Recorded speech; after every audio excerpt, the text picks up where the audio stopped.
Kalau irigasi pompa itu kan kita itu mesti butuh ya mesinnya sendiri, juga BBM-nya. Jadi jatuhnya itu air itu mahal. Tapi kalau yang irigasi yang sifatnya dari sumber, dari sungai, nah itu tinggal mengalir, tinggal OP-nya saja.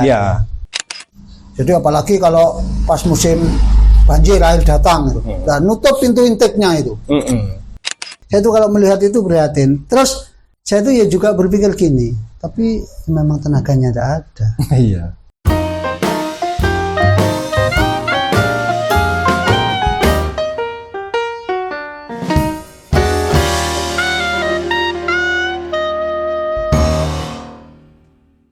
Salam jumpa di Bincang SDA bersama saya Hamdan Inami. Kita sudah sampai pada season 2. Jadi season 2 ini saya akan fokus untuk membahas SDA di Kabupaten Jember. Kita mulai dari irigasi. Jadi pada season 2 ini saya akan menemui berbagai tokoh, pelaku ya, maupun praktisi ya, pelaku irigasi, juga akademisi dan pemerhati. Jadi untuk pertemuan ini kita sudah ketemu dengan Pak Suud Muryanto ya. Pak Suud Muryanto ini sudah puluhan tahun mengabdi di Dinas PU yang dulu masih pengairan sampai pensiun tahun lalu. Jadi masih belum lama dan tentunya banyak sekali cerita tentang irigasi. Di Jember ini areal irigasi ini layanannya terbesar di Jawa Timur ya. Jadi sekitar 86.000 hektar. Tentunya kita juga tahu bahwa mulai era kolonial ya, itu Belanda juga sudah sangat tertarik dan berinvestasi infrastruktur ya untuk mengembangkan sumber daya air di Jember. Kemudian berbagai proyek ya, mulai Prosida, Wisem, IPDMIP sampai Simup yang terakhir itu juga Jember sebagai kerennya itu epicentrum ya pengembangan sumber daya air ya, khususnya dalam hal ini irigasi. Nah, bagaimana kelanjutannya? Mari kita temui Pak Suud Muryanto pada episode ini. Kita bahas potensi SDA Jember dari mulai era kolonial ya sampai dengan sekarang ini, apakah semua pihak masih concern ya, masih support mendukung pengembangan potensi sumber daya air untuk berbagai pemanfaatan ya, khususnya dalam hal ini irigasi. Ya, kita akan temui Pak Suud Muryanto. Assalamualaikum warahmatullahi wabarakatuh. Waalaikumsalam warahmatullahi wabarakatuh. Alhamdulillah, ini sekarang kita bisa ketemu Pak Suud ini. Pak Suud ini praktisi. Pengalamannya di irigasi Pak ya. Irigasi itu dari tahun berapa Pak pertama? Kalau pertama masuk di pengairan mulai tahun 84 kayaknya. 84 itu masuk di pengairan, cuman di tenaga kasar, di PPA di lapangan. PPA itu petugas pintu air. Petugas pintu air. Itu tahun 84. Terus selama kurang lebih 14 tahun itu saya itu di lapangan. Saya itu ikut tes CPNS itu. Begitu saya itu jadi PNS, saya itu ditarik di kantor pengamat jadi staf di sana. Berarti di kantor Pak ya? Di kantor. Sekitar tahun 98 saya itu ditarik di staf pengamat Rambi Puji selama kurang lebih mungkin 3 tahun. 3 tahun. Setelah itu jadi staf itu tak anggap saya itu sudah menurut saya itu cukup.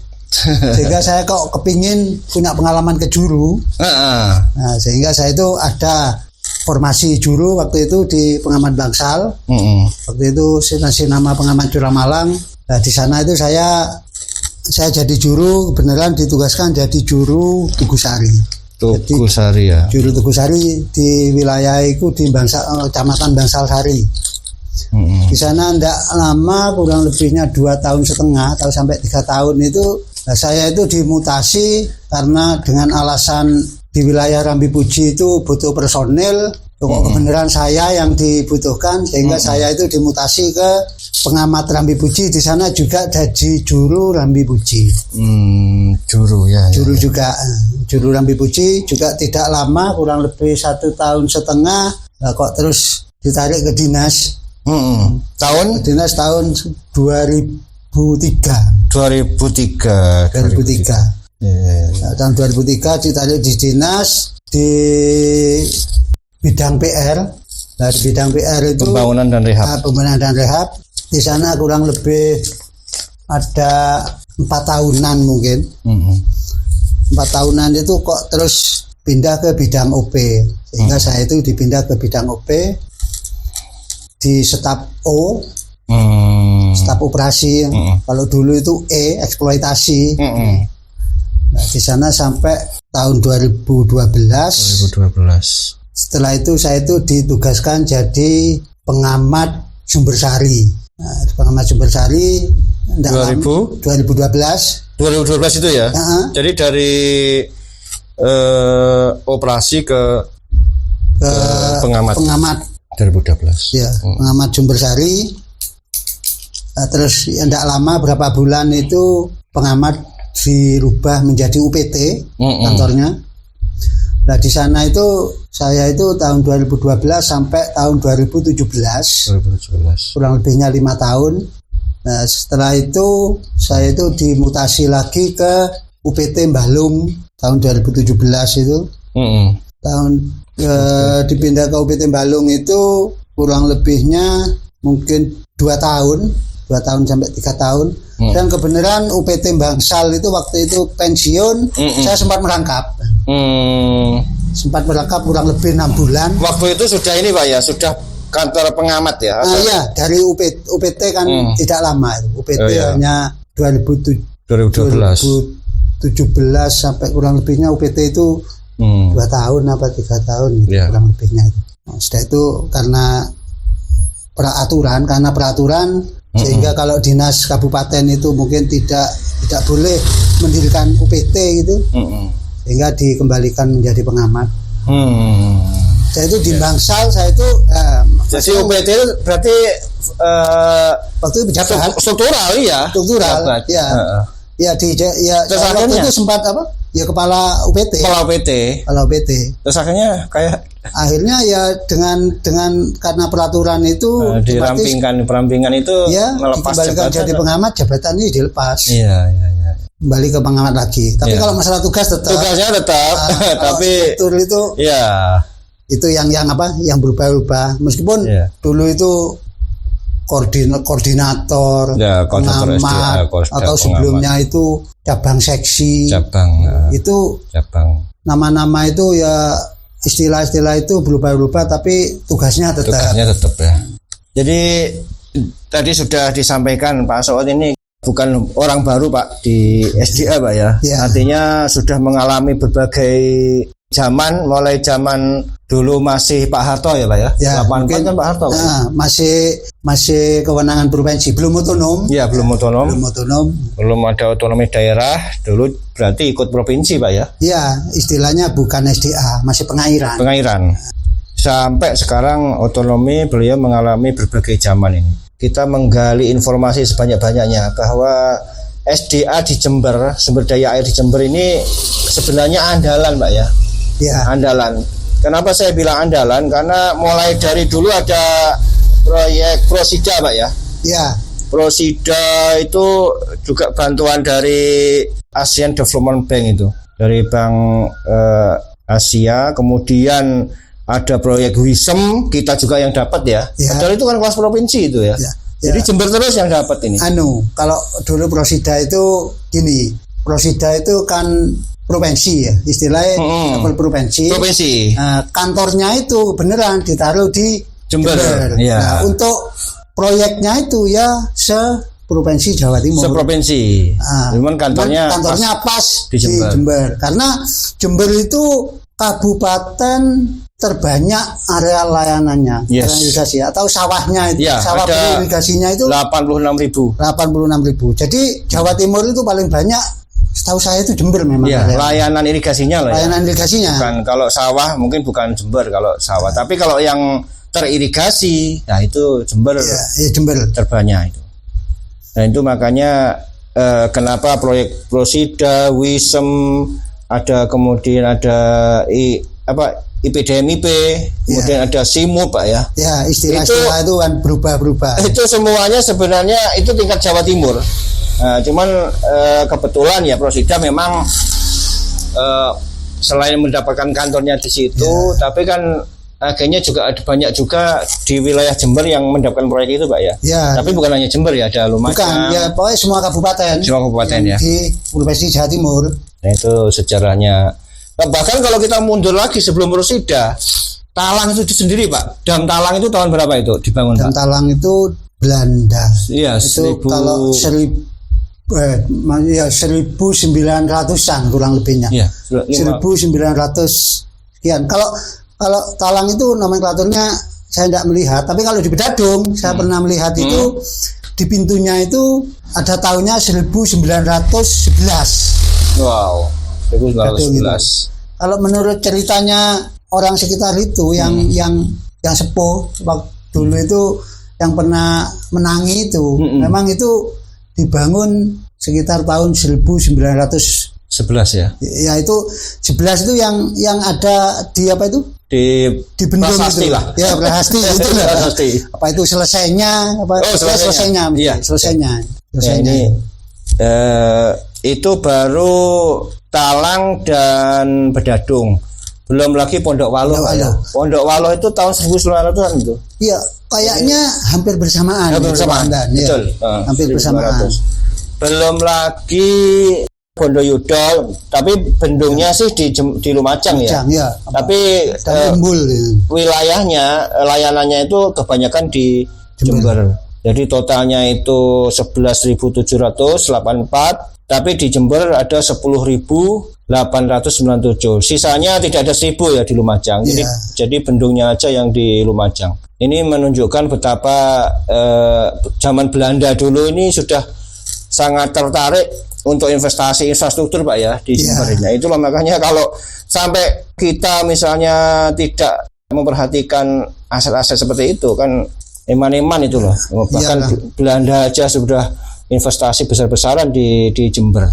Nah itu sebagai contoh bahwa potensi kita ini dari mulai ada potensi air kemudian ada investasi sejak zaman Belanda infrastruktur itu benar-benar sangat luar biasa ini. Ya memang irigasi yang dengan air sungai yang dengan mengalir di bendung dengan sendirinya itu hitungannya kan murah. Kalau dibanding dengan irigasi pompa. Betul.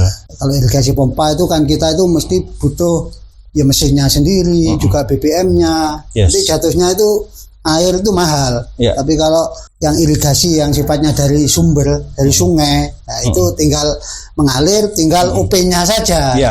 Jadi bagaimana operasi dan pemeliharaannya itu aja. Ya, baik. Yang kedua, kalau kita masih makan nasi Pak ya, kan dari padi. Dari padi ya. Nah, padi ini sebenarnya irigasi teknis itu sangat-sangat dibutuhkan Pak ya. Karena apa? Kebutuhan air itu kan pada fase-fase pertumbuhan kan beda-beda. Bagaimana kalau itu air tidak bisa diatur kan repot Pak ya. Nah itulah makanya namanya jaringan ya irigasi itu memang menjadi syarat untuk kalau kita tetap mau makan nasi Pak. Ya memang irigasi itu kenapa sampai dihitung kebutuhan air itu untuk tanaman. Nah, itu karena kita memang butuh efisien. Dan lagi kalau persediaan kita itu karena sifatnya bendung, bukan bendungan ya. Kalau bendung itu kan cuma mendidihkan muka air. Tidak bisa nyimpen. Tidak ada waduknya. Meskipun kita tuh pada saat musim hujan, air itu tidak bisa nyimpen sehingga ya lewat saja. Pada saat musim kemarau, kita kekurangan, tidak bisa mendatangkan. Nah, itu makanya kita itu di dinas kan dihitung istilahnya debit andalan. Nah, jadi debit andalannya itu berapa untuk tanam di daerah irigasi A umpama.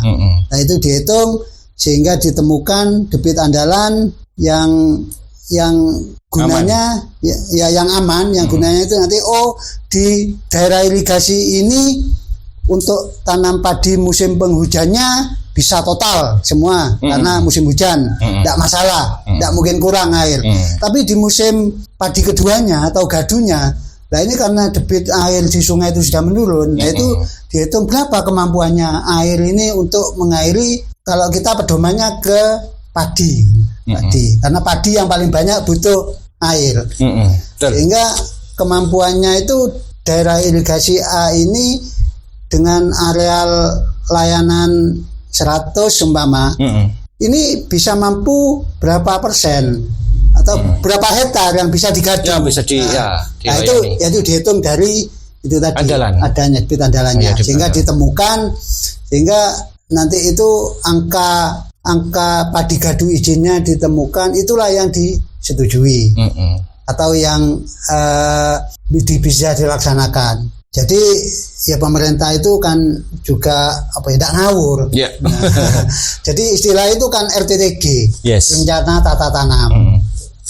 Ya itulah makanya kalau RTTG itu dengan syarat bahwa jaringannya itu handal, ya, kemudian kita akhirnya bisa menghitung berapa sawah yang membutuhkan yang order yang kemudian dengan potensi air itu bisa kita klopkan itu bisa yang berapa yang bisa kita layani. Nah, ini yang maksudnya yang bisa ditanami padi lagi. Ditanami padi. Ya, selebihnya itu palawija. Bisa palawija. Bukan kalau hanya bisa padi 60%, yang 40% itu harus diberokan, bukan. Itu palawija. Iya. Masalah dia tanam padi tanggung sendiri akibatnya. Kalau makanya ada istilah padi gadu tidak izin. Yang tidak izin ya. Tidak izin. Itu istilahnya. Kalau lebih dari perhitungan kita. Ya. Ini sebelumnya kita kembali lagi sebelum otonomi ini kira-kira dalam pengolahan menjalankan pengolahan irigasi bagaimana Pak dengan setelah otonomi Pak? Yang paling prinsip mendasar. Kalau terkait dengan OP-nya personil, istilah pemeliharaan rutinnya, mungkin antara otonomi dan sebelum otonomi itu untuk personil itu banyakan masih sebelum otonomi. Sebelum otonomi itu kayaknya itu standar Permen PU-nya itu betul-betul dipenuhi tenaga itu. Sehingga dengan standar itu satu tenaga PPA itu kalau bangunan itu maksimal 4 bangunan dengan radius jarak antara bangunan dan bangunan sekian kilo. Tapi untuk yang bendung besar itu tenaganya bisa sampai 5. Di situ untuk bendung aja, lain dengan pekaryanya. Bendung aja 5 itu ya? Iya, karena berat memang. Kalau pengamat itu maksudnya wilayahnya itu maksimal area layanannya itu kurang lebihnya itu sekitar 6.000 ya? 6.000 sampai berapa gitu. Kemudian juru itu standarnya itu area layanannya itu antara 750 sampai 1.500 hektar. Ya. Jadi bisa dibayangkan juru itu punya wilayah kekuasaan wewenangnya itu 750 sampai 1.500 hektar. Kecuali kalau juru megang bendung besar, itu area layanannya itu bisa tidak sampai 750. Jadi pegang layanan juga ya kalau pegang bendung. Jangan juru itu memang kalau kita bicara di bendung besar memang ada istilah kan juru bendung juru bendung. Sebenarnya kalau di Permen PU itu tidak ada istilah juru bendung itu. POB istilahnya. Tugas operasional bendung. Nah, itu kalau POB itu tidak punya wilayah. Dia konsentrasi kepada bendung. Kalau juru wilayah itu. Jadi POB itu sebenarnya di bawahnya juru wilayah. Kalau kampret. Dulu itu begitu. Gitu ya. Iya. Jadi cuma istilah setahun ini kok muncul apa itu? Ada juru bendung, ada juru wilayah di itu. Di bawah pengamat. Itu yang tidak tahu karena perkembangan. Jadi sebenarnya hal-hal begini sebenarnya masih perlu diluruskan, Pak, karena kan masalah struktural ya, masalah pengelolaan SDM-nya ini kan masih ruwet lah ya. Iya. Karena bendung ini kan bendungnya kewenangan pusat itu. Iya, karena sekarang kebagi kewenangan itu ya. Kita apa ya? Pekewuhnya di situ. Pekewuhnya di situ. Sampai ada 3 kewenangan. Yang bendung mengairi di bawah 1000 ke bawah itu menjadi wilayah kewenangan kabupaten. Terus itu ya mutlak nanti anunya kabupaten yang person kabupaten yang mengelola itu najab. Tapi yang antara 1000 sampai 3000 kan itu kewenangan provinsi. Nah, sementara kewenangan provinsi itu terus terang personil kabupaten juga ada di dalamnya situ. Ya di provinsi ada juga petugasnya. Di sana itu mungkin juga punya struktur juga, tapi di lapangan prakteknya itu orang kabupaten yang punya yang punya apa ya? Yang punya power untuk ngatur gini. Karena petugas dari provinsi sendiri ya mungkin ya bantu lah. Tapi ya sampai dengan sekarang itu berjalan begitu, tidak ditegaskan gitu. Tidak ditegaskan. Ini yang sebenarnya perlu kita bahas ini. Beda dengan pendidikan. Memang benar Pak Andan, itu memang perlu dibahas, perlu dibicarakan. Beda dengan pendidikan. Dulu pendidikan itu SLTA. SLTA itu awalnya itu ikut provinsi, terus kan pernah di Jember itu ikut kabupaten, diminta kabupaten. Nah itu kan personelnya. Nah begitu ada masalah sehingga kembali ke provinsi lagi, personilnya ikut provinsi lagi. Jadi tidak seperti kita itu. Iya.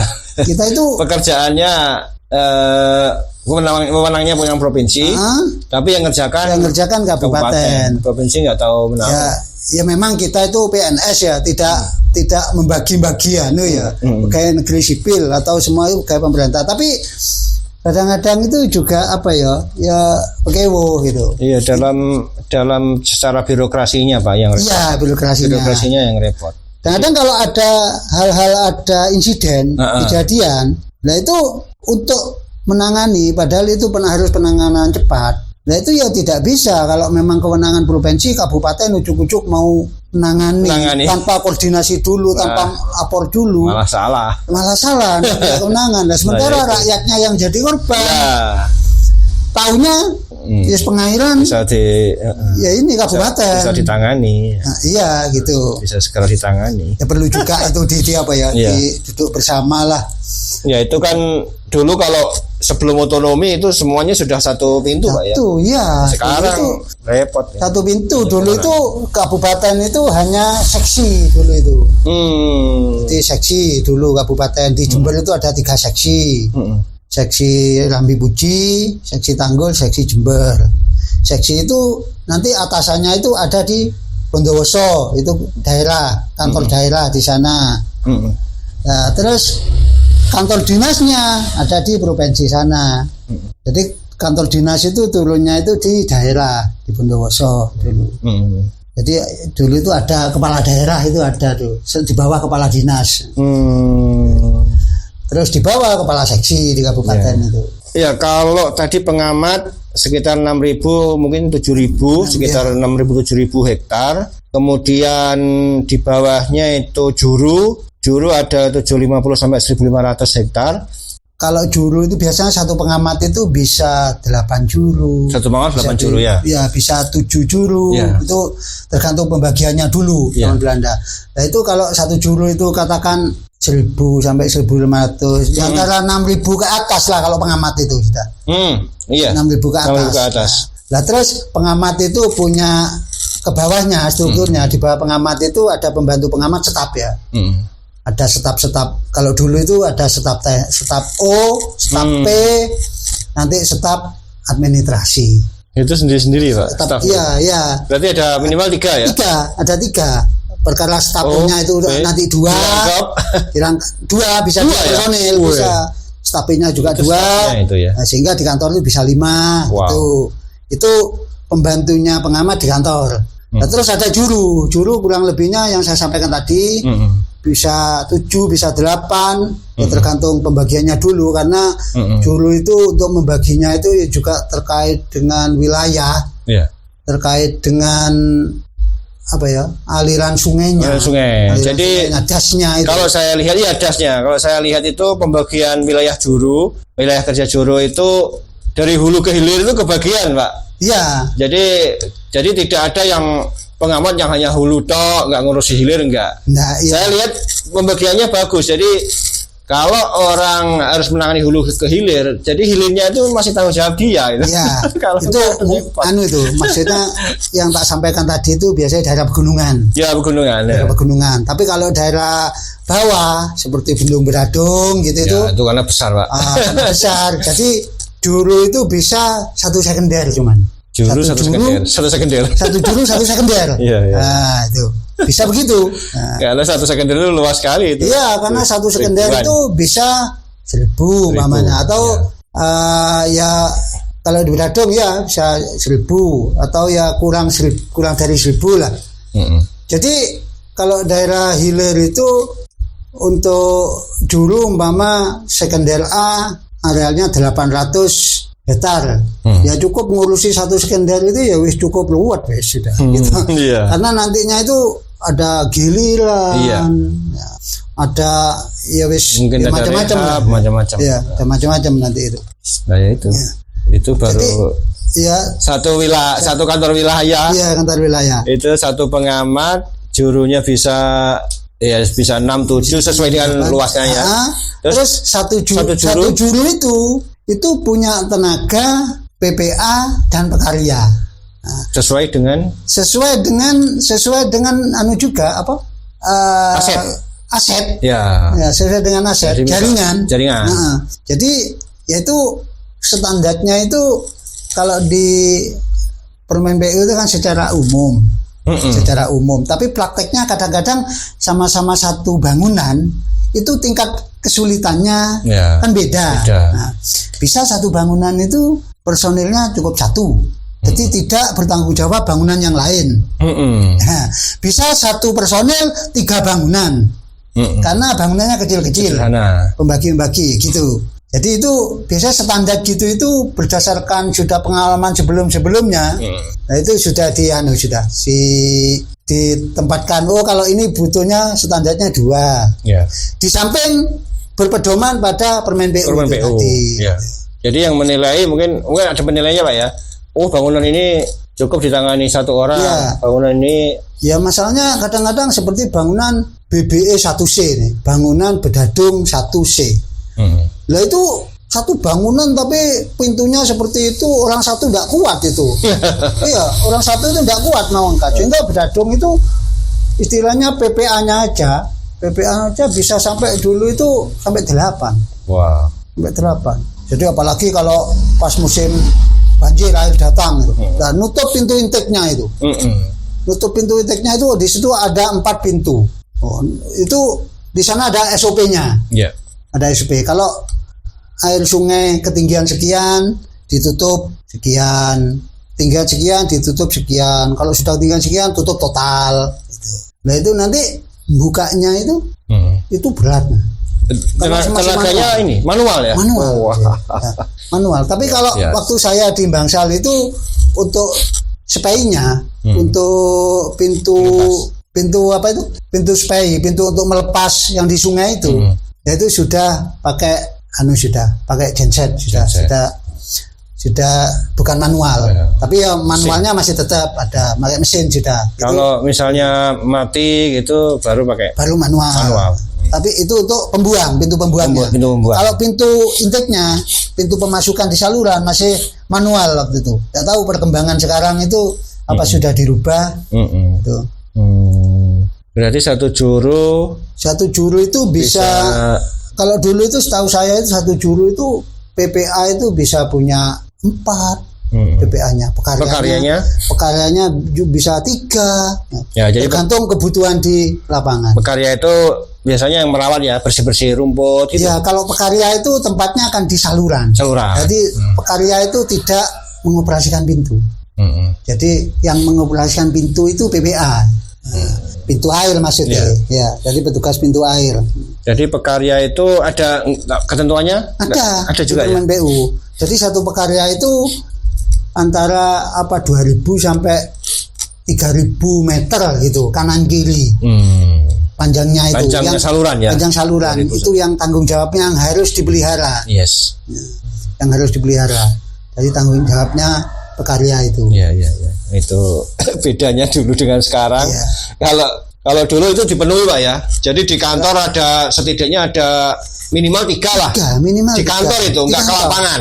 Enggak. Jadi yang mengolah data dari teman-teman juru itu diolah di kantor ya. Jadi pelaporannya kan juru itu kan mengambil data di lapangan itu untuk air setiap hari. Untuk tanaman 10 hari sekali. 10 harian ya. 10 harian. Nah, itu kan dilaporkan ke pengamat 10 hari sekali di hari ke-10. Termasuk rapat di situ, rapat dengan pengamat membahas masalah perkembangan di lapangan atau tingkat kesulitan, masalah keadaan debit air, semua tentang UP lah pokoknya. Nah, itu laporan itu tadi semua termasuk laporan rutin antara debit dan tanaman itu dijadikan satu dengan pengamat dari juru-juru wilayah itu. Nanti itu yang dilaporkan ke dinas. Jadi laporannya pengamat itu. Kalau dari juru, laporan juru ke pengamat. Nanti itu dijadikan satu, direkap jadi datanya pengamat yang dilaporkan ke dinas. Tuh. Ya, seharusnya dari situ dinas sudah punya gambaran kira-kira dalam hal OP Pak ya. Mana saluran yang mungkin perlu ditingkatkan. Oh iya, kalau dulu itu sangat detail. Laporan itu kita melihat saluran itu, kinerjanya saluran itu, melihat dari kehilangannya itu aja. Jadi saluran A di intake dikirim 1 kubik di pintu intake, pintu pembilan. Dan nanti dibagi-bagi ke saluran tersier itu, di pintu-pintu tersier itu berapa? Ya. Nah, umpama dari intake 100. Dibagi-bagi kok tinggal 90. Kok 90 yang bisa dibagi? Berarti kan yang 10 hilang. 10. Nah, itu menjadikan kehilangan yang 10 itu. Nah, itu bisa menjadi indikasi kinerjanya saluran. Nah, berarti saluran menurun ini, lah. Kehandalannya menurun. Apa? Datang kan karena sering banyak bocoran gitu. Itu luar biasa itu dari operasionalnya, mekanismenya, data sampai dengan pengolahannya itu benar-benar detail Pak ya. Detail. Jadi kalau dulu orang dinas, orang seksi istilahnya. Jadi laporan dari pengamat itu dievaluasi itu sudah ketemu. Iya. Sudah ketemu. Betul. Jadi kalau sampai ditemukan, nanti kalau ada kejanggalan ditanyakan ke pengamat. Iya. Kok terjadi begini? Ini kok sekian? Gitu. Sekian. Kehilangannya apa ya? Bisa ditinjau ke lapangan. Yes. Makanya kalau tidak ada kehilangannya kecil sekali. Mengajukan proyek, ya ditertawakan. Loh, untuk apa dibangun? Sudah airnya sudah tidak hilang. Sudah bagus jaringannya. Iya, jaringannya sudah bagus. Kan buang-buang dana saja. Biasa. Nah, terus lagi kalau mengajukan proyek karena kehilangannya besar, setelah dibangun, dan nanti itu inputnya itu harus jelas. Setelah dibangun nanti kalau kehilangannya tetap, ya percuma bangun. Paling tidak ngurangi dari 10% umpama awalnya dengan dibangun itu kehilangannya 2%. Sehingga yang 8% itu tadi bukti bahwa dari proyek itu dari proyek itu mengurangi kehilangan air. Sehingga kehilangan itu bisa nyampe ke tanaman, ke petani. Itu untuk mengevaluasi seberapa layak proyek itu misalnya dikerjakan, ya lihat dari situ Pak. Dari situ sebenarnya. Dari kehilangan itu dulu. Luar biasa. Ya meskipun di lapangan tidak ada pelengsengan, hanya saluran tangkis tanah. Kalau kehilangannya kecil, tidak perlu. Tidak perlu. Kecuali longsor. Tidak perlu. Jadi tidak semua proyek, semua saluran mau dipelengseng nggak harus. Nggak harus. Ya kalau sudah handal, ya buat apa dipelengseng? Nah, iya. Jadi yang dipelengseng itu mungkin ada beberapa kriteria Pak. Iya, memang. Mungkin terlalu poros tanahnya. Nah, biasanya ya gitu. Atau salurannya mungkin agak di atas. Ya. Soalnya memang namanya kehilangan itu kan banyak kriteria ya. Ya. Nah, hilang karena apa? Mungkin karena apa itu poros itu tadi, sehingga ini sudah dipelengseng kok sih poros, perlu dilantai. Gitu. Iya betul. Perlu dilantai gitu. Jadi itu benar-benar perhitungannya matang itu. Kalau bisa setiap pekerjaan itu memang yang itu yang dibutuhkan, Mbak ya. Iya memang buang duit. Juru itu awalnya semua itu laporan kan dari juru. Karena juru itu dikatakan itu ujung tombak. Ujung tombak ya, juru. Karena benar dan tidaknya data itu kan juru yang bawa. Nah, soalnya di dinas itu meskipun di sana itu katakan tempatnya orang pintar. Mengolah data, tapi kalau data yang dikirim itu salah, nah, kan ya tetap nggak menyelesaikan masalah nanti. Betul. Jadi datanya dulu benar, baru diolah dengan benar. Ini tadi kalau pengamatnya 1, yang di kantor 3 minimal ya, bisa 5. Kemudian jurunya bisa 7, 8 ya. Setiap juru ada pekarya, setidaknya 3, ada PPA yang pintu penjaga pintu air ya. Iya, penjaga pintu air. Petugas pintu air ya, petugas pintu air. Ya, dibandingkan dengan sekarang bagaimana, Pak? Sekarang ini kan kalau kesahannya itu semuanya sama ini di Malang. Enggak hanya di Jember ini, malah di semua kabupaten ini kayaknya begitu. Gini lah, saya itu kalau mau bicara membandingkan dengan dulu ya. Kalau dulu itu tidak ada juru itu kan tupoksinya jelas di Permen BU tupoksinya jelas. Jadi kalau dulu itu tidak ada juru kerja bakti ikut angkat-angkat batu, ikut gontor apa tidak ada dulu. Berarti juru tupoksinya paling yang ngawasi tenaganya. Kalau saya melihat sekarang itu juru-juru kan ikut ngangkat batu, ikut masang bronjong apa, sudah menurut saya lepas dari tupoksi di Permen BU itu. Gitu ya. Dan mungkin secara grade-nya itu seperti menurun, Pak ya. Iya. Jadi kalau dulu kan ada yang menyebutnya itu mantri, Pak ya. Iya, dulu istilahnya pernah memang. Menteri air. Menteri pengairan. Ada terus juru pengairan. Iya memang istilah-istilah gitu itu malah dulu itu kalau kalau PPA-nya itu waker. Apa waker tukang jogo. Tukang jaga itu katakan waker. Kalau juru itu istilah orang awamnya dikatakan mandor gitu. Itu dulu itu istilah dulu. Tapi istilah yang di pengairan itu pernah dulu mantri pengairan. Makanya di sana itu istilah juru itu sampai karena punya wilayah pimpinan kemantren. Pimpinan kemantren jadi pernah memang mantri pengairan. Ya sama dengan dulu kan mantri hewan, mantri apa, sehingga terus diganti istilahnya juru. Diganti juru. Ya, itu kan ya secara status kalau di masyarakat juru itu dulu ya kajen lah, Pak ya. Karena yang menentukan air lah, air yang menghitung juga. Jadi yang air itu irigasi itu prinsipnya kan kalau air ada, jadi tanaman itu dikasih sesuai dengan kebutuhan. Kalau ada airnya. Tapi kalau airnya itu tidak cukup untuk mengasih dengan sesuai kebutuhan, ya dikasih sesuai dengan ketersediaan. Nah, makanya kalau sudah kurang dikasih sesuai dengan ketersediaan itulah yang dihitung. Dihitung model giliran. Giliran sesuai dengan proporsionalnya lahan. Mau tersier A lahannya sekian hektar. Nah, nanti dihitung giliran sudah diketemukan ini mendapat giliran umpama hari sekian hari ngalir, sekian hari tidak mengalir itu. Nah itu pun dimusyawarahkan. Istilahnya petani itu diajak ngomong. Diajak ngomong itu. Makanya di petani itu ada organisasi HIPA. Itu itulah wadah dari petani-petani untuk menyampaikan hal-hal yang satu contoh kalau mau mengadakan giliran. Terus berapa sih untuk tahun depan itu kemampuan menanam padi gadunya?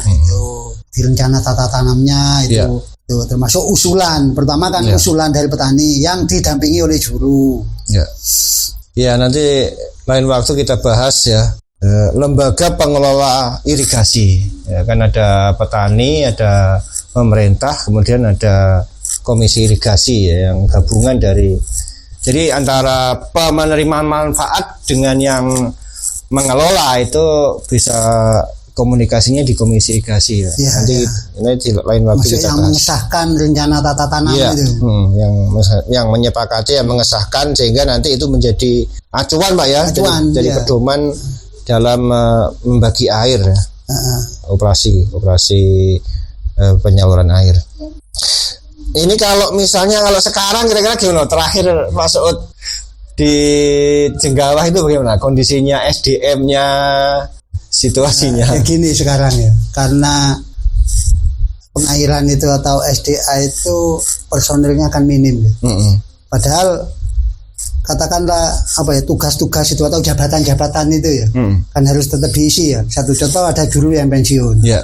Itu kan harus tetap ada diganti. penggantinya. Nah, sementara kita personilnya minim yang untuk mau mengganti. Ya mungkin kalau pengalaman saya dulu itu standar untuk jadi juru itu kan ya juga perlu juga. Padahal di Permen PU itu juru, kalau pengamat itu S1 atau D3. Pengamat ya. S1 teknik maksudnya. S1 teknik atau D3. Itu standarnya. Teknik. Nah, kalau juru SMK bangunan atau SMK pengairan. Kalau juru. Kalau PPA SMP. Atau kalau dulu itu ST. Ya. Lalu kalau pekarya bisa SD. Itu standarnya. Nah, untuk sekarang, nah kita itu mau mencari yang kriteria yang standar itu ya personilnya sangat minim, tidak ada, katakan tidak ada. Sehingga ya, padahal jabatan itu harus terisi, juru itu harus ada. Sehingga kalau merangkap berat, kalau juru itu merangkap, kalau memang betul-betul mau kerja sesuai tupoksi, tidak mampu. Sudah dihitung itu. Iya, saya itu kalau ada orang mengatakan mampu itu gimana kerjanya? Dia itu mengatakan mampu, kerjanya bagaimana? Asalnya juru itu tugasnya setiap hari itu membaca debit air yang masuk di saluran tersier itu. Itu yang menjadi laporan harian. Jadi laporan harian di kantor wilayah. Nanti 10 harian di untuk dinas. mengisi di buku juru itu. Jadi melaporkan harian, sehingga di situ ditemukan rata-rata per 10 hari dalam satu saluran. Makanya pagi itu mulai di wilayahnya itu, di salurannya itu membaca debit di bangunan-bangunan ukur itu. Nah, dia mencatat. Kalau tanaman sih laporannya 10 hari sekali. Jadi dalam 10 hari itu di salah satu wilayah tersier A itu keadaan tanamannya, perkembangannya seperti apa? Oh, ini sementara ada yang garap sekian hektar, ada yang bibit sekian hektar, ada yang tanam sekian hektar, ada yang bero sekian hektar, masih ada yang polo hijau sekian hektar. Nah itu cukup satu kali setiap 10 hari. Iya, di hari ke-8 melihat ke lapangan. Di samping itu informasi dari HIPA, keadaan di wilayah tersier A cukup. Tapi kalau debit itu tiap hari di masing-masing pintu air di bangunan ukur. Ya. Jadi kalau sampai ngerangkap itu tidak mampu menurut saya, karena itu tidak ngerangkap aja wis kualan. Iya. Nah terus dengan kondisi sekarang itu, karena personilnya itu sangat minim dan lagi pelatihannya untuk juru itu ya juga jarang sekali, tidak kayak dulu. Sehingga standarnya jadi juru itu menurut saya tidak terpenuhi. Sehingga juru itu disuruh menghitung air itu ya kesulitan. Padahal itu tugasnya syaratnya itu. Satu contoh, juru itu paling bisa melihat tabel bangunan ukur tipe medrampel. Oh, tinggi airnya sekian dengan ambang, lebar ambang sekian. Dilihat di tabel ketemu, air yang mengalir sekian. Coba tidak ada tabelnya ditutup, sampai hitung pakai rumus. Kebingungan sekarang itu. Enggak bisa jawab, tidak bisa Pak, tidak ada tabelnya. Padahal tabel itu kan cuma untuk memudahkan. Ya. Padahal asalnya kan dari rumus itu. Ada dari rumus, nanti dihitungkan, dibuatkan buku itu. Jadi ya tapi bagaimana ya, dulu harus tetap ada, ya tetap sudah nggak ada orang lain ya, iya, udah ya, terpaksa ya, iya. orang Jadi, yang ada apa ya di situ menempati juru. padahal itu ujung tombak kunci dari apa ya, untuk umpama kita itu mau merencanakan apa-apa itu data kan harus benar. Nah, kalau memang dia mengambil data itu tidak benar, sehingga ya hasilnya kan ya nah, termasuk debit sungai. Nah, debit sungai itu dulu itu kan bertugas melaporkan juga. Bahkan debit terbesar di sungai itu satu kali dalam 10, terbesar satu dalam 10 hari itu harus dilaporkan. Jadi sungai A ini dalam 10 hari itu berapa debit terbesar? Artinya itu pada saat banjir dalam 10 hari itu yang terbesar aja yang dilaporkan. Yang dilaporkan kan. Soalnya itu menjadi data mungkin nanti untuk perencanaan membuat jembatan, betul. Membuat bendung apa. Ya, ternyata di sungai ini tinggi maksimalnya sekian. Dan biasanya kalau itu diolah kan bisa dijadikan misalnya banjir 50 tahunan. Nah ya, di referensi itu termasuk kadar sedimen.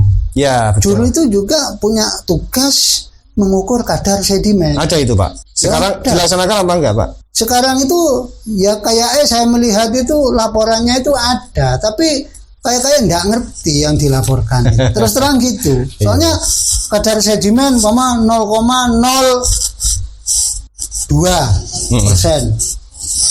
Nah, itu ditanyakan itu kadar sedimen begitu ini gimana maksudnya ini? Nah, itu dia tidak bisa menjelaskan. Padahal kadar sedimen itu suatu indikasi gimana keadaan hulu. Apa hutan itu, kalau hutan sudah rusak, otomatis sedimennya akan tinggi.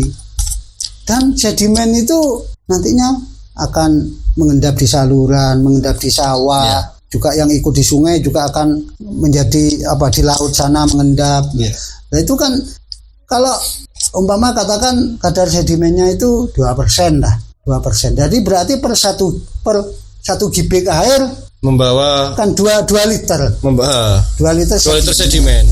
Nah itu kalau airnya itu beribu-ribu liter per detik. Nah, sedimennya itu kalau dihitung kan banyak. Terus bisa juga untuk ini, kalau dulu itu untuk menghitung berapa kali pemeliharaan Pak, pengeruan. Kan bisa dihitung. Misalnya dalam 6 bulan kira-kira ini sedimen sudah sekian kubik ini kan gitu. Ya, bisa dihitung. Tapi kalau di bendung-bendung besar itu biasanya seperti tradisi juga itu untuk pemeliharaan itu 1 tahun 2 kali biasanya. 1 tahun 2 kali. Nah, mengalami musim penghujan dan sebelum musim hujan ya. Jadi kemarau terakhir. Ya mungkin 2 kali pokoknya itu anunya itu. Istilah itu kalau di bendung-bendung besar itu biasanya membersihkan di kantong lumpur. 2 kali dalam 1 tahun. Biar biasanya bisa mengawali musim tanam. Awal musim tanam di musim hujan. Nah, karena itu kalau sudah sedimennya itu sudah tidak ada nanti air itu kan bisa lancar dan sedimen itu tidak ke bawah sampai ke sawah nanti. Jadi ada Pak ya laporannya sedimentasi itu, data seharusnya ada ya? Ada. Tiap apa itu? Sedimen itu dalam 10 hari diambil 3 kali. Saya kok belum. Jadi hari kedua ada kok petunjuknya itu, pokoknya 3 kali. Ada, ya. Soalnya sedimen begitu ngambil harus didiamkan 2 hari 2 malam. Iya. Kemudian baru ketemu berapa persen gitu loh. Berapa itu sedimennya. Ada gelasnya kan? Yes. Ada gelas ukurnya. Jadi makanya dalam satu 10 hari itu dalam 1 kali laporan pengambilan 3 kali itu diambil rata-rata nanti. Sedimen itu. Iya. Jadi 10 harian bisa mengambil 3 kali ya. Untuk bisa lebih akurat ya. Dengan di rata-rata. Sebenarnya kalau data-data itu SOP-nya dilaksanakan itu udah aman Pak sebenarnya Pak, tapi kebanyakan itu nggak tahu data-datanya itu. Paling enggak kan kalau administrasi kita itu tertib dan pelaporan itu jalan, dan sehingga data itu kita itu lengkap. gampang. Butuh apa, mau mengolah apa itu kan gampang. Tapi kalau data itu tidak ada, karena terus terang dalam perencanaan apa itu yang mahal itu kan data. Ya, betul. Kita itu mau mencari data itu, umpama tidak punya data, mencari data, biayanya berapa? Besar itu. Besar. Untuk mencari data itu. Iya, kita merencanakan aja. Satu contoh, tanah ini layak enggak untuk didirikan bangunan. Kita menemukan sondir berapa biayanya itu. Kemudian diambil berapa meter kedalaman. Dianalisa tanahnya besar. Itulah data itu mahal. Nah itu makanya ya ini kalau tidak ada perbaikan ya gitu-gitu aja Pak. Irigasi sekedar ada aja. Makanya kita itu kadang-kadang jadi lemah. Kita itu kalau mau mengembalikan seperti pelaporan yang semua pelaporan penting, semua pelaporan itu penting. Mau mengembalikan itu paling tidak SDM-nya itu harus siap juga. Ya, jadi paham. Kalau mau mengambil data itu yang ngambil itu harus ngerti, harus ngerti dulu. Prinsipnya kan gitu. Kalau tidak ngerti nanti salah nanti. Tapi kalau sudah ngerti cara ngambilnya, terus kegunaannya nanti ini, nah itu. Ya betul. Nah, terus kalau kalau sudah ngerti semua, seperti petugas sudah ngerti apa, kita itu kalau mau ngarang-ngarang, ya gampang. Paling ya umpama salahnya itu tidak banyak juga, karena sudah punya ilmunya, gitu loh. Sudah punya ilmunya. Istilahnya punya ilmu itu kalau misalnya mengestimasi lebih mendekati daripada yang blank. Nah, makanya saya itu terus terang karena pengalaman dari juru, pengalaman staf kantor itu juga mengevaluasi laporan juru kan dulu. Betul. Makanya kalau saya itu melihat bukunya juru, tak evaluasi di buku juru itu sudah saya itu karena tahu saya itu tahu apa ya, oh ini salah, ini ngarangnya gak ada. Makanya saya itu sering ke juru ngomong, sampean itu semua permintaan di buku laporan juru, buku juru laporan sampean isi itu. Kalau itu sudah lengkap, ada tamu itu sudah bisa omong-omongan dengan buku ini sampean. Enggak usah manggil sampean. Bisa wis ngomongan seperti saya itu. Ini saya butuh data apa? Tanya di sini semua, kalau belangko ini semua sampean isi, cukup sudah. Tapi kalau tidak diisi itu ya jelas enggak bisa. Nah, paling-paling kalau diisi ketemu nanti sampean ini ngarang, sampean ini ternyata ada isinya tapi tidak ngerti. Iya. Ngisi ngarangnya keterlaluan ya. Iya, ngarang keterlaluan itu. Hanya masuk mengarang indah. Iya, kondisi debit satu contoh musim kemarau. Mulai musim kemarau, dari musim hujan ke musim kemarau. Cenderung debit itu kan mesti menurun. Kalau di laporan debitnya dia itu kok tiba-tiba naik tanyakan loh, kok iso musim kemarau airnya kok tambah dari mana? Nah, kan saya contohkan gitu. Jadi ya itu kalau kita itu kepingin mengembalikan itu ya juga ya personilnya SDM-nya itu dulu dimantapkan dulu. Memang Mas Didi sendiri ya pernah ngomong ke saya itu kepingin lah ya, meskipun kalau seperti dulu tidak mungkin ya wis paling tidak laporan-laporan itu yang sangat penting itu bisa dilaporkan lagi. Ya saya juga nyampaikan seperti itu. Karena itu intinya di situ Pak. Iya. Substansinya itu kalau misalnya juru ada kantor wilayah SDA pengamat, kemudian laporannya datanya itu ngarang-ngarang semuanya, itu sudah seolah-olah itu hanya abal-abal Pak, kantor abal-abal. Abal-abal. Seperti untuk merencanakan tata tanam. Itu soalnya gini, untuk merencanakan tata tanam itu kalau satu DI itu satu bendung, itu wilayahnya satu juru. Itu cukup juru itu aja yang itu. Cukup juru itu ngitung. Karena tidak menyangkut juru-juru lain. Cukup juru. Tapi kalau satu bendung beberapa juru, pengamat yang itu berdasarkan data dari juru-juru. Demikian juga satu bendung masuk dalam satu pengamat, itu cukup pengamat. Tapi kalau satu bendung dari beberapa pengamat, ya dinas nanti yang itu. Yang tahu laporannya kan dari pengamat-pengamat bermuara, bertingkat gitu loh. Jadi ya apa itu? Ya begitulah. Kalau dulu itu kadang-kadang ya seneng juga. Kalau saya mendengarkan itu, saya waktu staf itu antara juru dan juru itu berargumen terkait dengan bagaimana pembagian air, kayak sharing ilmu gitu lah, sharing ilmu. Padahal ya orang dulu juru itu pendidikan formalnya ya tidak tinggi. Tapi SD, SMP paling tinggi sudah. Tapi karena kerja serius, Pak. Iya, karena kerja serius. Petunjuk, kemudian ada pelatihan dan serius lah dulu itu ya. Ya sudah lagi. Ya Pak ya. Juga dari atasannya itu betul-betul disiplin. Kalau sampai waktunya laporan tidak laporan, laporan harus dikirim hari ke 10 di kantor. Hari ke 10 belum selesai. Itu dulu juru itu harus selesaikan di kantor itu sudah jangan pulang, sudah kerjakan di kantor sampai selesai. Dianu gitu dengan pengamatnya. Keras dulu. Kalau tidak mampu banyak yang mau ganti. Oh gitu ya. Dulu itu memang untuk menjadi juru itu persaingan. Persaingan. Memang itu benar sampean tadi. Juru itu termasuk jabatan yang bergengsi ya. Bergengsi. Yeah. Bergengsi. Karena juru itu dulu itu bisa menempati rumah dinas. Ada inventaris sepeda ontel. Dulu itu menempati rumah dinas itu kan keren ya.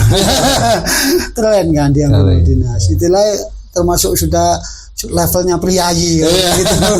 Betul. Itu. Terakhir Pak Sud, kalau misalnya ya kita kan kendalanya personil kurang ya. Tapi bisa nggak kira-kira satu wilayah pengamat itu misalnya dikontrakkan gitu loh. Dikontrakkan supaya rekanan yang dikonsultankan.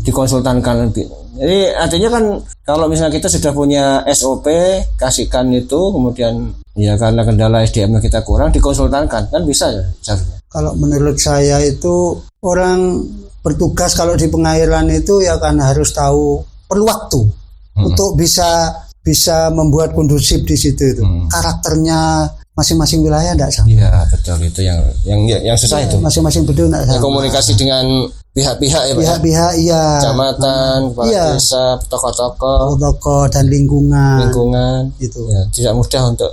Saya kalau bicara teknis kadang-kadang angel-angel susah-susah, sudahlah satu wilayah coba dikonsultankan aja. Sulit menurut saya itu, meskipun konsultannya itu mungkin pendidikan formalnya tinggi, mungkin di bidangnya itu, tapi pengalaman di lapangan itu yang belum. Ya, soalnya satu contoh gini, kita tuh mengadakan suatu mau membuat peta eksploitasi atau peta jaringan apa itu ya. Ternyata konsultannya itu ya masih melibatkan juru-juru.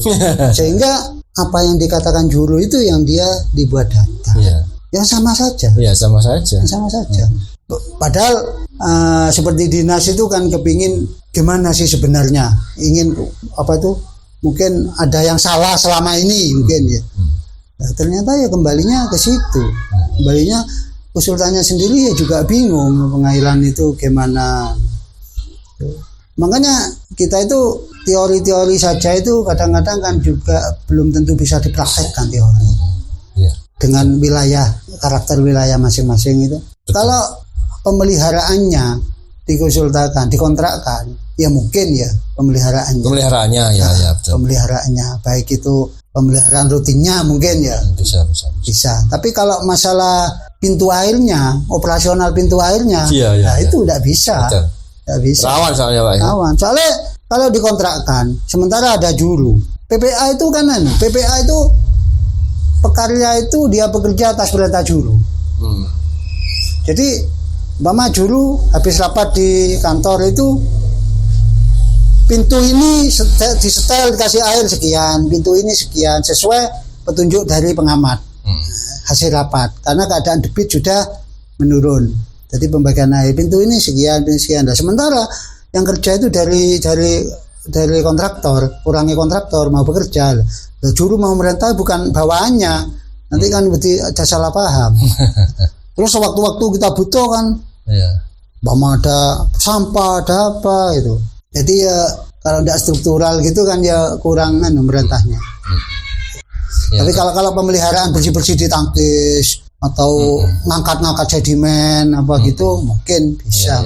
Ya, berarti memang mau tidak mau Pak, memang kekurangan SDM, kekurangan dalam arti kuantitas dan kualitas nih Pak. Ya. Itu yang memang harus dipenuhi, tidak ada pilihan lain itu. Ya, meskipun kuantitas dipenuhi saja tanpa kualitas nanti oleh akeh tok.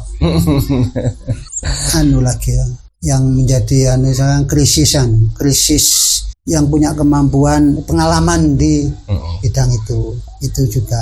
Memang harusnya pengkaderan Pak. Dulu dengan kan dari pengkaderan PPA, guru itu kan sudah paham. Iya, memang butuh pelatihan juga butuh ya kemampuan juga, kemampuan skill juga. Jadi kadang-kadang gini, dulu itu pelatihan tapi banyak ya pelatihan diadakan bimtek tapi di rumah dia tuh tidak dipelajari. Itu loh sekarang. Tidak dipelajari. Tidak seperti zaman dulu. Zaman saya dulu itu kalau sudah pelatihan itu dipelajari, memang tidak dipelajari. Yang tidak ngerti itu dipelajari. Oh ini gini. Apalagi sekarang ini loh, ada ini yang menjadi sudah tidak bisa konsentrasi. Iya. Ya, saya melihat orang-orang di lapangan yang kerja itu kan tidak lepas dari ini ya Mbak. Tapi dikit-dikit berhenti lihat. Berhenti lihat. Iya, itu bukan di dinas kita aja. Dinas yang lainnya juga, dinas di Cipta Karya. Atau di yang bersih-bersih alun-alun ini siapa? Alun-alun seperti orang Rambi itu. Ikut Cipta Karya mungkin itu. Cipta Karya. Nah saya itu kalau olahraga pagi itu jalan gitu di alun-alun. Itu kan sebenarnya personilnya banyak itu. Tapi hasil kerjanya itu. Iya. Saya itu cuma dia, kok kayak gini ya. Iya. Ya, mungkin eranya mungkin. Ya sebenarnya tergantung kemauan. Kalau kita misalnya memang mau fokus ya, saya pikir ya perlu diketahui ini di Jember ini kan 86.000 itu kita ada 16 pengamat, ada sekitar 450 bendung. Nah itu sebenarnya kalau bisa kita optimalkan itu pasti hasilnya insya Allah jauh dari yang sudah pernah ada ini. Karena kalau produksi pertanian barangkali peningkatannya memang tidak terlalu meroket lah. Cuman kadang-kadang Pak dari hasil yang sama tapi ada satu sawah petani yang mereka harus pompa, harganya air mahal, harus konflik-konflik gitu loh yang bikin mahal biaya operasionalnya padi itu ya masalah urusan-urusan seperti itu. Itu yang kadang-kadang kita nggak dihitung gitu. Kadang-kadang petani sendiri itu sudah tidak mempermasalahkan gitu. Karena petani itu ya mungkin yang kuasa itu adil. Jadi dulu itu kalau memang air itu betul-betul tidak diefisienkan, sudah ada kebahagiaan, sudah mati tanam. Tapi kalau sekarang tidak apa, daerah hilir daerah selatan itu pontang itu tidak mengandalkan irigasi, langsung pompa di bawah. Iya, dia itu pernah mempermasalahkan sampai demo kan tidak sudah mengandalkan itu. Padahal dulunya itu kan dari irigasi, sebelum ada pompa tidak bisa mengandalkan pompa itu irigasi nunggu irigasi kan. Jadi kuasa itu ngijoli dengan cara begitu. Mudah-mudahan ya kalau pengen meningkatkan kesejahteraan ya dengan sama-sama misalnya panen padi 1 hektar itu misalnya 7 ton, tapi yang satunya dapatnya dari air irigasi tanpa harus keluar pompa, itu kan kesejahteraannya lebih baik lah daripada 7 ton tapi harus keluar banyak kos ya. Tapi yang jadi masalah kan di musim kemarau itu biasanya. Di musim kemarau tidak mungkin padi ke Pulau Ijo. Kalau pada saat musim padi itu nyampe air itu. Kalau musim hujan itu nyampe. Kadang meskipun tidak nyampe dari air hujan sendiri itu biasanya daerah hilir itu sudah bisa cukup gitu loh, bisa cukup. Sehingga di musim kemarau itu air tuh ya sulit juga meskipun dulu itu sampai digilir apa gitu. Sehingga dulu itu meskipun pompa itu belum ada tuh buat sumur kan, nah, buat sumur kan gitu. Ditimba gitu. Soalnya ya kita itu dalam hal-hal ngomong-ngomong teori-teori irigasi itu kan ya di meja lah, di meja gitu. Jadi realnya kenyataannya sebenarnya itu kan ya tidak di meja, seindah di meja gitu lah. Tidak seindah di meja gitu. Ya pastilah. Artinya ya memang harus ketika sudah di lapangan ya banyak hal Pak yang bisa merubah semua perhitungan rencana.